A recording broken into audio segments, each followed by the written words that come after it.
예수 그리스도를 기다리는 사람이었다고 말씀합니다. 이런 걸 그냥 보아 넘어가지 말고 오늘날에도 구원받은 하나님의 백성은 그 안에 마리아에게 성령으로 잉태되었듯이 여러분 안에도 성령으로 하나님의 아들의 영이 잉태되어진 삶을 살고 있는 거예요. 근데 성령은 능력이십니다. 강하신 하나님이시기 때문에 여러분들의 마음도 생각도 모든 삶을 주관하실 수밖에 없는 거예요. 그래서 여러분들이 하나님을 믿는 믿음이라고 그러면은 매사에 하나님 앞에 하나님의 뜻대로 하시옵소서 그렇게 내려놓는 기도, 그러면서 날마다 그분과 함께 동행하면서 생활하는 그런 삶. 그러니까 구약 선지자에게도 그랬듯이 오늘날에도 성령이 임재되어지는 하나님의 백성에게는 똑같다 그 말씀입니다. 날마다 내려놓는 삶을 사는 거예요. 자, 예수님의 업적을 봅시다. 구약 성경에 기록된 대로, 성서에 기록되어 있는 그대로 예수님께서는 오셔서 그대로를 이루신 것 뿐이에요. 성경에 기록된 그것을 이루셨지 어떤 특별하게 다른 일들을 하신 게 아니에요. 그러니까 늘 말씀드리듯이 이 천하 만물이 창조되어지기 이전에 창조주 하나님께서는 계획하셨다고 말씀합니다. 계획하신 그 모든 내용들을 성서에 기록을 하고 있었어요. 기록한 그 내용들이 이미 지금 창조되어진 만물 속에 그런 것들을 다 행하시면서 앞으로 이루어질 것까지 다 기록을 해 놓으신 거란 말씀입니다. 그래서 성서는 지금도 이루어가고 있어요. 이루어가고 있는 그런 삶이라고 말씀입니다. 고린도전서 15장 3절 4절에 내가 받은 것을 먼저 너희에게 전하였노니 이는 성경대로 그리스도께서 우리 죄를 위하여 죽으시고 장사 지낸 바 되었다가 성경대로 사흘 만에 다시 살아나사. 그러니까 성경대로 오시어서 십자가에서 우리의 죄를 위하여 대신 죽으시고 또 다시 부활하셨다. 이것이 이제 뭐예요? 3대 업적이라고 말씀합니다. 그럼 구약에 어떻게 기록을 하고 있는가에 대해서 여러분들이 말씀을 잘 보면 돼요. 여보세요. 성경에 기록된 대로 동정녀에게 탄생했다는데 이사야 선지자를 입을 보면은 이사야서에 보면은 7장 14절에 보면 그러므로 주께서 친히 징조로 너희에게 주실 것이라. 보라, 처녀가 잉태하여 아들을 낳을 것이요 그 이름을 임마누엘이라 하리라. 임마누엘은 뭐라고 그랬어요? 하나님이 우리와 함께 하신다라는 거란 말씀입니다. 그러니까 이미 이사야 선지자는 예수님이 오시기 전 약 한 700년 전 사람입니다. 우리 횟수로 보면은, 연도수로 보면은 약 한 700년 전 사람이었어요. 이사야 선지자를 통해서 미리 말씀하신 거예요. 그 성서에다 기록을 하신 거예요, 또. 이게 다 창조주 하나님의 예정하신 뜻대로 이루어가고 있다는 것을 여러분들이 오늘도 늘 엄두에 두셔야 된다고 말씀입니다. 여러분들의 삶도 창조주 하나님께 붙잡혔다라는 그것이 복이에요. 복받은 사람들이에요. 처녀가 잉태하여 아들을 낳을 것이요 그 이름을 임마누엘이라 하리라.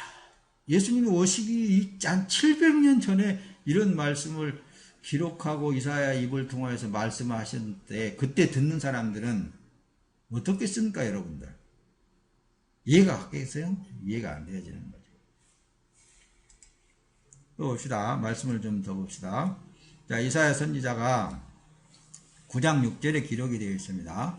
한 아기가 우리를 위해 태어났고 한 아들을 우리에게 주셨는데 그 어깨 위에 통치권이 있으며 그 이름은 위대한 상담자라 전능하신 하나님이라 영존하시는 아버지라 평강의 왕이라 부를 것이니라. 이게 이미 700년 전에 이렇게 말씀을 하신 거예요. 다. 그래서 그 뜻대로 지금 현재 오시어서 이 일을 하신 거잖아요, 예수님이. 통치권, 그러니까 왕이신 예수님이란 말씀입니다. 뒤에 보면 평강의 왕이시란 말씀. 그러니까 예수가 임재되어진 사람은 마음이 평안하다 그랬죠. 그 임재되어진 증거가 평강이 있어요. 항상 평안합니다.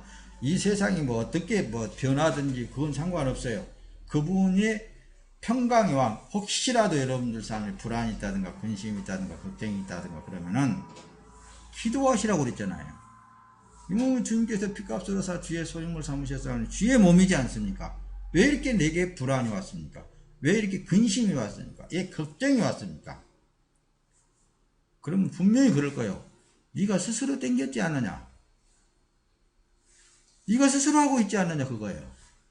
그러나 주님은 다 내려놓기를 원합니다. 너의 삶, 그러니까 나의 삶을 주님이 주관하기를 원하시는 거예요. 근데 우리가 주님을 주관하려고 그러니까 그런 데서 문제성이 발생된다 그 말씀입니다.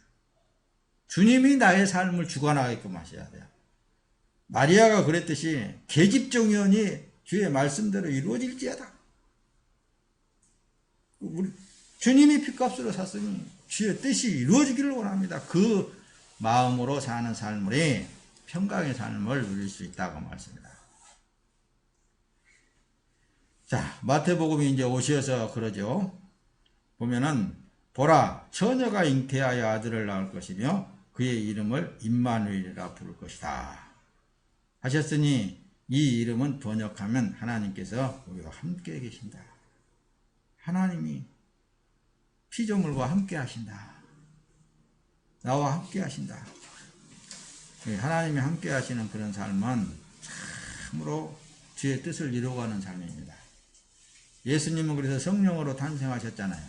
성령으로 탄생할 것을 미리 말씀하신 대로 이루셨단 말씀입니다. 예수 그리스도의 나심은 이러하니라 그 모친 마리아가 요셉과 정혼하고 동거하기 전에 성령으로 잉태된 것이 나타났더니. 그러니까 구약 성서에 기록된 대로 선지자의 입을 통해서 말씀하신 대로 그걸 그대로 이루신 하나님. 누가복음 1장 35절 천사가 그 여자에게 대답하여 가로되 말하였다. 성령께서 내게 임하시고 지극히 높으신 분의 능력이 너를 덮으실 것이다. 그러므로 태어날 거룩한 아기는 하나님의 아들이라 불릴 것이다. 뒤로 넘어갑니다.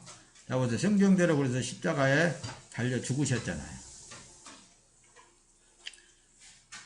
구약에서부터서 다 말씀하신 내용들을 이뤄가는 거예요. 시편 기자는 그래요. 22장 16절에 참으로 개들이 나를 에워쌌으며 악한 무리가 나를 둘러싸고 내 손과 발을 찔렀습니다. 예수님이 손과 발에 못자국을 못을 박았잖아요. 어떤 사람들에 의해서? 개들에 의해서. 개들은 이단을 상징하기도 합니다.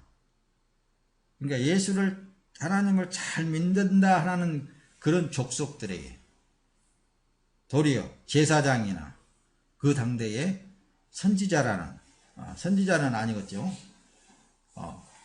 제사장들, 율법사들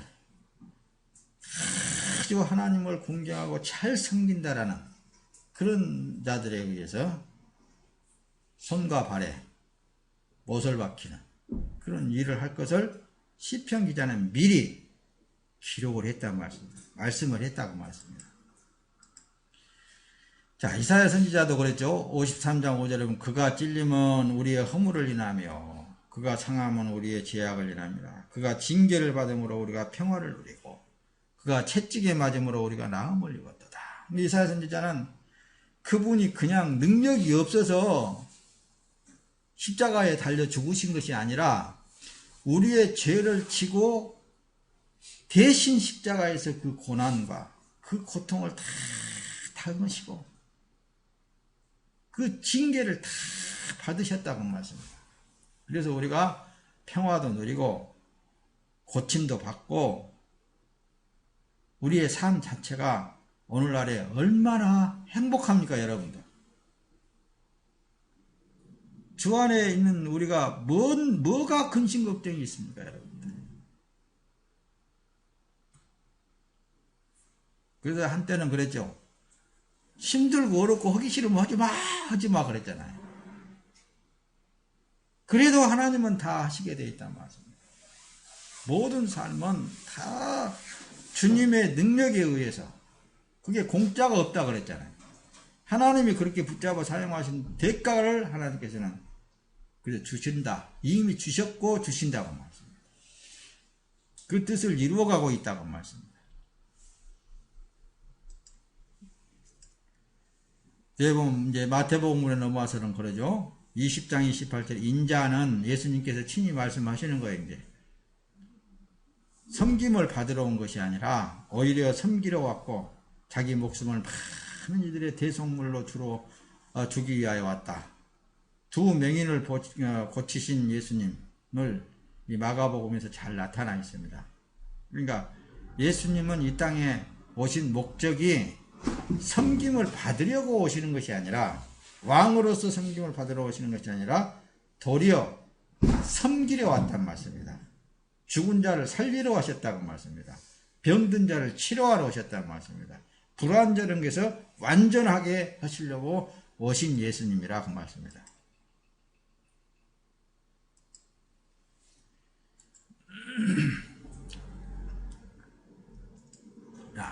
로마서 그래서 4장 25절에는 그렇죠.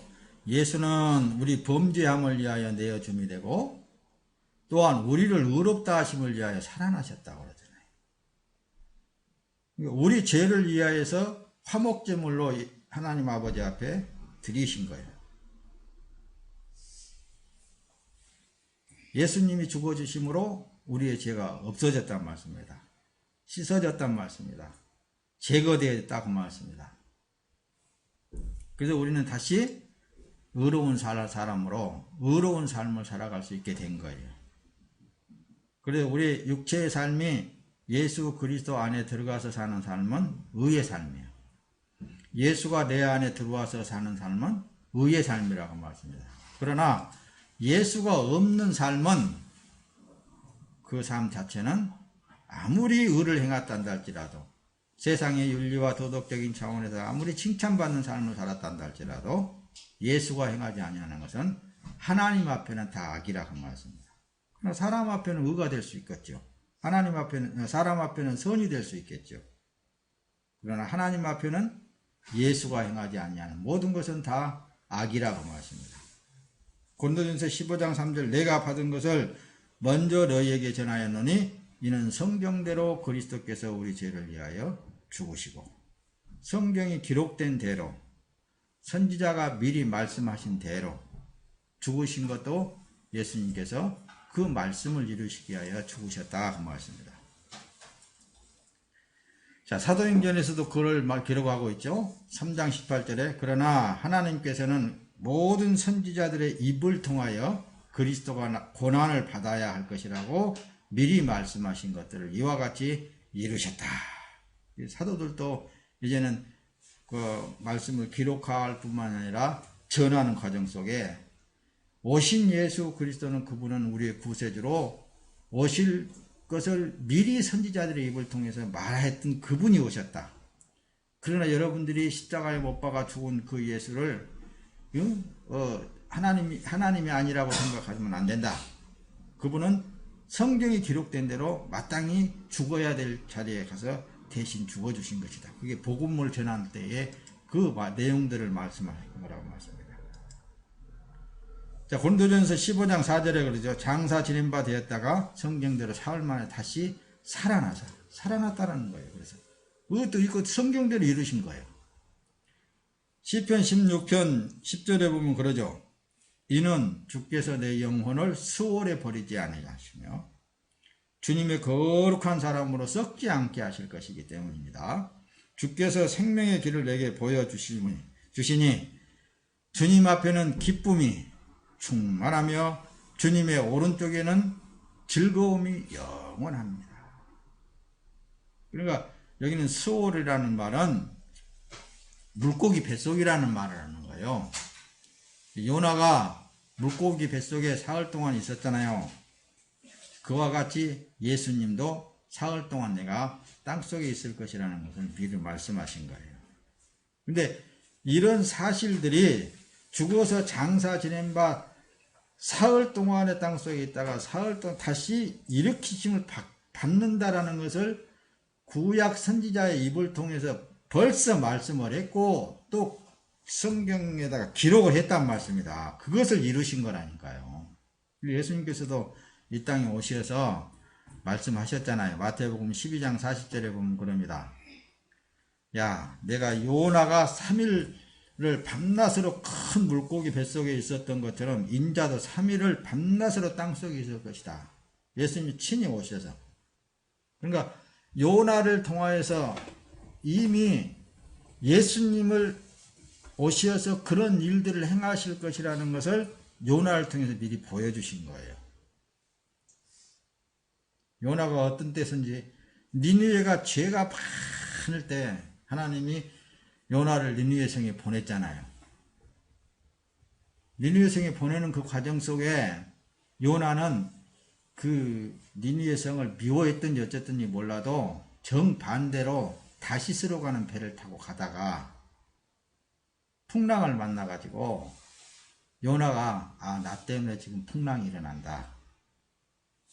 그런 과정을 겪잖아요. 나 때문에. 그러니까 이제 선장들한테 나를 물에다 던져라. 그럼 풍랑이 잠잠해질 것이다. 이런 걸 볼 때 나 하나가 하나님 앞에 충성하면은 온 집안이 평안하고 나 하나가 하나님 앞에 바로 잘 가게 되면은 온 식구가 다 복을 받게 되고 나 하나가 그릇된 길로 가게 되면은 풍랑을 일으켜서 바른 길로 세우기 위해서 역사하시는 하나님인 것을 우리가 그런 것을 보고도 깨달아야 되는 거예요. 요나는 결국은 어때요? 물에 던졌을 때 수월이라는 아까 얘기했죠? 물고기라는 큰 물고기가 덥석 물고 가가지고 그것도 어디다 갖다 버리냐면은 니느웨 앞 바다에다 그냥 확 토해버린다. 사흘 동안이나 물고기 뱃속에 있다가 그 죽지도 않고 살아나가지고 사흘 반길이나 되는 그런 니느웨 성에 복음을 전해도 막 모자랄 방법인데 그냥 하루에 그냥 뛰어가면서 니느웨 성 니네들 회개 안 하면은 어때요? 하나님 멸하신다 그랬더니 그 소리 듣고 니느웨 성이 다시 살아난 거예요. 그러나 이 요나는 어땠어요? 동산에 올라가가지고 하나님 얼마나 멸할 것이다. 저것들 틀림없이 회개 안 하고 멸할 것이다. 그런 것을 바라보고 있을 때 하나님은 멸하지 않았다는 말씀입니다. 그러니까 하나님은 원망하잖아요. 그래서 박넝쿨을 통하여서 또 가르치잖아요. 야, 아침에 그냥 박넝쿨이 쫙 올라와가지고 햇빛을 다 가려가지고 시원히 있으니까 좋거든요. 그런 걸 볼 때 우리는 다른 사람 잘못된 것은 좋아하고 자기 잘못된 것은 싫어하고 그런 데서도 우리는 자기 마음을 읽어낼 수 있어야 됩니다. 다른 사람이 잘 되는 것을 원해야 되고 내가 좀 힘들고 어렵더라도 다른 사람들에게 더 유익이 되면 좋게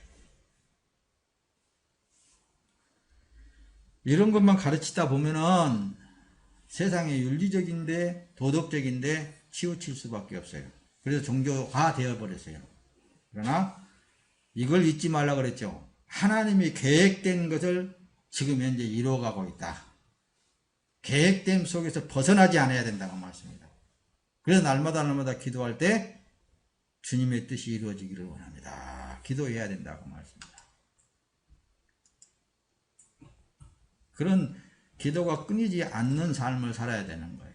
마가복음 9장 31절에 예수께서 자기 제자들을 가르치시며 그들에게 말씀하시기를 인자가 사람들의 손에 넘겨질 것이며 그들이 그를 죽일 것이나 그가 죽임을 당한 지 3일 후에 부활할 것이다. 이미 제자들한테 가르치면서 바로 여기 보면은 인자가 사람들의 손에 넘겨질 것이며 그들이 이런 모든 말씀이 이미 예수님께서는 직접적으로 제자들을 향해서 가르치신 거예요. 여전히 하나님의 뜻은 이루어질 수밖에 없어요. 계획된 대로 이루어가게 되어 있어요. 요한복음 2장 19절은 그러죠. 예수께서 그들에게 대답하여 말씀하셨다. 이 성전을 하라. 그러면 내가 이것을 3일 만에 세울 것이다. 그러자 유대인들이 말하기를 이 성전은 46년 동안이나 지었는데 당신이 이것을 3일 만에 세우겠느냐. 말도 안 되는 소리잖아요. 그러나 결국은 당신의 몸이 성전이다. 내 안에 아버지가 계신다. 아버지가 계시니까 성전이지 않느냐고요. 지금은 어때요? 여러분들 안에, 우리 안에 성령, 거룩한 성령 하나님이 와 계시어서 우리의 몸은 성전이다. 이런 자부심을 가지고 생활해야 된다는 말씀입니다.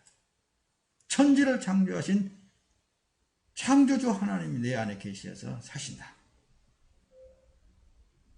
그러나 예수께서는 성전인 자신의 몸에 관하여 말씀하신 것이었다 그 말씀입니다. 그와 같이 우리도 성전으로서의 사는 삶을 사는 거예요. 하나님의 아들을 잉태했고 뭘로? 성령으로 잉태되어졌다. 골로새 2장 12절 너희는 세례를 통하여 그분과 함께 장사되었고, 이래서 이제 우리의 삶에 대해서 나오잖아요. 너희는 세례를 통하여서 그분과 함께 장사되어졌다. 죽은 자들 가운데서 그분을 일으키신 하나님의 역사를 믿는 믿음으로 그분 안에서 그분과 함께 일으키심을 받았다. 이제 다시 살았다는 말씀이다. 왜? 다시 사신 예수 그리스도께서 우리 안에 들어오셨습니다. 그래서 새로운 피조물이 되어진 거고 새 생명으로 사는 삶이 되어진 거예요. 천국 하지만은 천국의 삶을 이미 우리는 지금 현재 살고 있는 거예요. 여러분, 그래서 예수님이 말씀하시는 거예요. 사람이 생명이신 예수를 먹으면 죄 있는 사람은 죽어지게 되어 있어. 생명이 들어오면은. 그래서 다시 산 몸으로 된다고 말씀입니다. 로마서 6장 3절에 그러죠. 그리스도 예수님과 연합하여 세례받은 우리는 모두 그분의 죽으심과 연합하여 세례를 받은 줄 알지 못하느냐.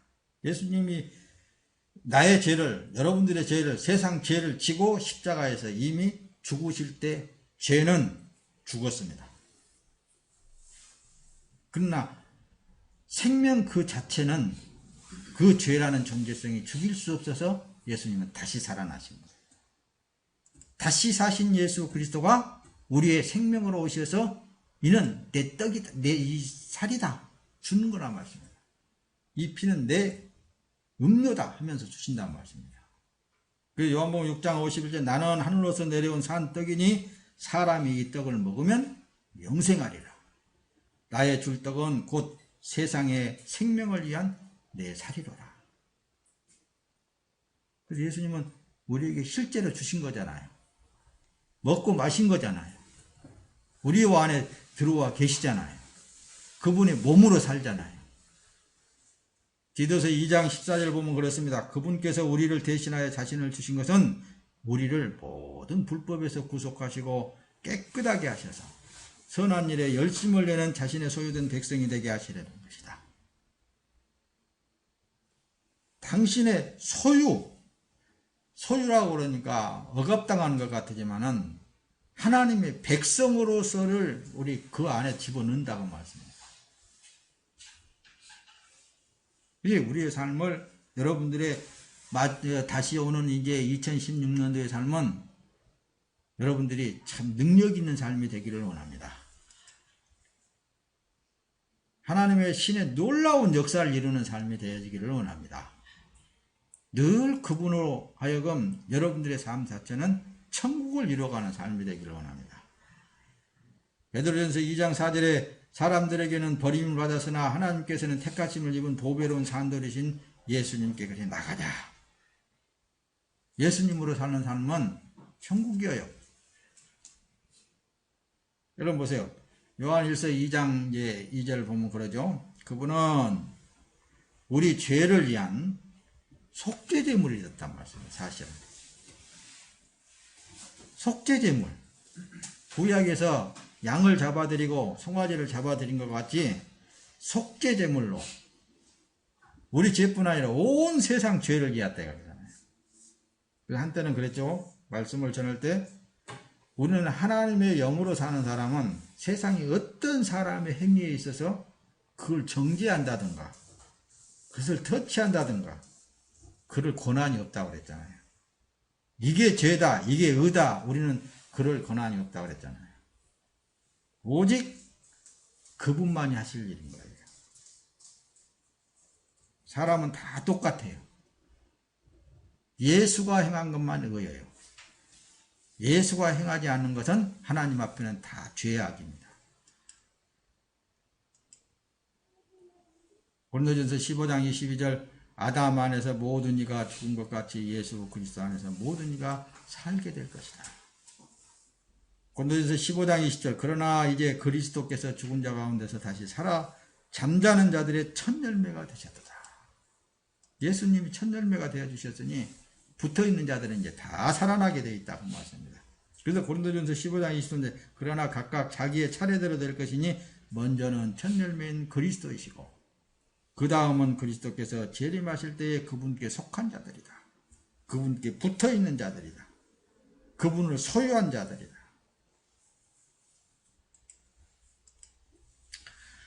로마서 8장 11절 봅니다. 예수님을 죽은 자 가운데서 살리신 분이 영이 너희 안에 거하시면 그리스도 예수님을 죽은 자 가운데서 살리신 분께서 너희 안에 계시는 그분의 영으로 말미암아 너희의 죽을 몸도 살리실 것이다. 그리스도와 함께 우리가 이제는 상속한 영생을 상속한 자들이 된 것입니다. 사랑하는 성도 여러분, 말씀을 이제 맞춰갑니다. 요한복음 5장 봅니다. 21절에 보면은 아버지께서 죽은 자들을 일으키신 것 같이 이렇게 살리신 것 같이 아들도 자기가 원하는 자를 살린다. 그렇게 기록하고 있잖아요. 예수님도 예수님 자신에게 붙어 있는 자들, 예수님을 소유하고 있는 자들, 예수님과 동거동락하는 자들, 성부와 성자와 성령 나와 하나 되어져 사는 삶, 그런 삶이 부활하는 삶입니다. 영생의 부활, 영원한 삶이에요. 2016년도에는 여러분들의 삶 자체가 그리스도와 함께 세상을 정복하는 놀라운 역사가 있기를 예수님의 이름으로 축원합니다. 같이